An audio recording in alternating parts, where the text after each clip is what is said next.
It's time for the Daily Stand Up Podcast presented by Agile Dad with your host, Lee Henson. Without any further ado, let's get started. It's time for our Friday Agile, Not So Agile episode of the Daily Stand Up Podcast. And today I wanted to talk to you about the single sentence that Buddha kept repeating when he taught mindfulness. So, this was something that was brought to my attention back in 2023. And it is a very interesting concept.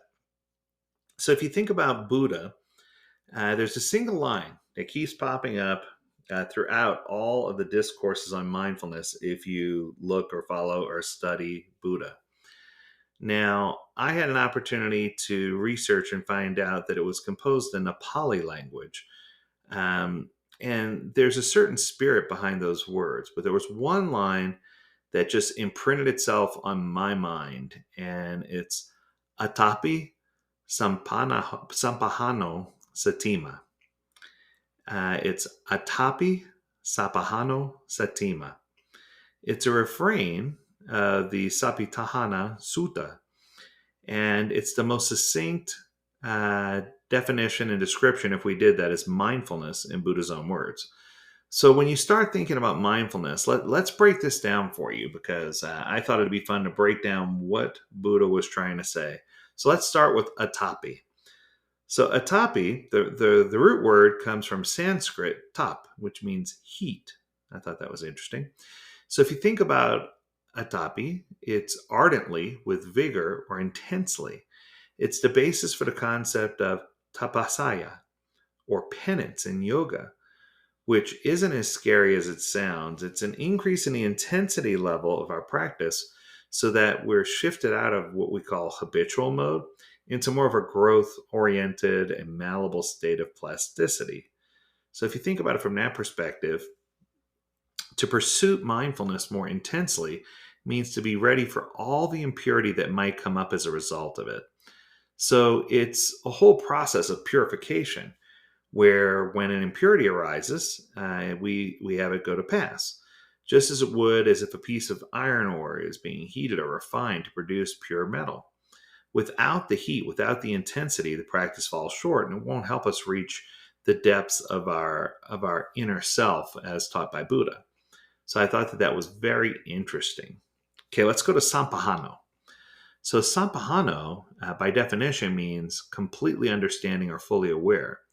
The root, sam, denotes completeness or orderliness. Pahano refers to a contextual awareness or understanding. So what Buddha's trying to describe here is a mental state where you know exactly what you're supposed to be doing, and that you're consciously aware of what's supposed to be happening. This is, depending on a tradition, usually a focus on a phenomena that are arising and passing. So being absent of selfhood and thinking of things, examining.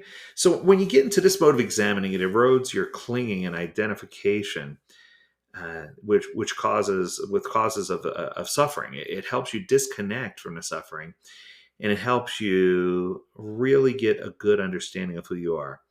So when you start thinking about just how potent that could be if you apply it correctly, this is what separates you from, I don't want to say separate you. This is what makes you ready for non-traditional medicine, if you will.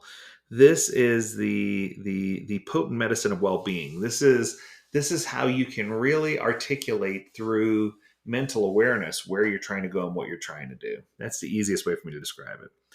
Okay, let's talk about satima. So satima is bearing in mind or with remembrance. So the Pali word sati in Sanskrit, or smriti, it translates literally into remembrance.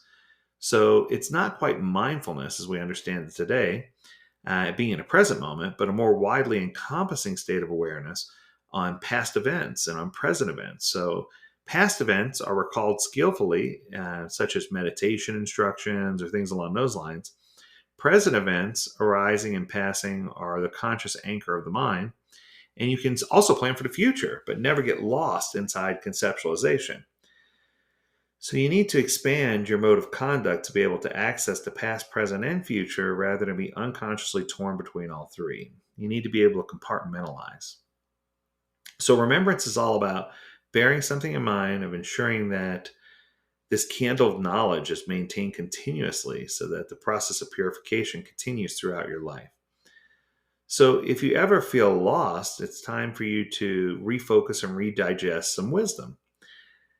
When you start, whether it's through meditation or whether it's through yoga, or whether it's through just mindful habits and self-reflection, many times your practice is being watered down by laziness or habits or weaknesses, and you need to often reset and go back to the source of what draws you to mindfulness and what components are going to help you get to that wellspring of existence.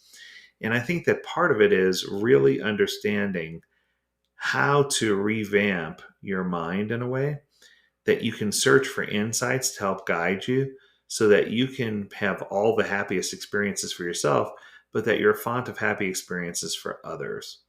And I think if you put it all together, if you say that I am going to, with vigor, completely understand and become fully aware of bearing in mind with remembrance of the past and a focus on the future, that's going to help us really regain our footing and really understand Atapi, sampajjano, satima. That's going to do it for today. I hope that you account for this in your weekend, and I hope you found this interesting. If you have a topic you want us to discuss, learn more at agiledad.com. We'd love to hear from you. Until Monday, stay healthy, stay well, and stay agile, my friends. Until next time, do take care.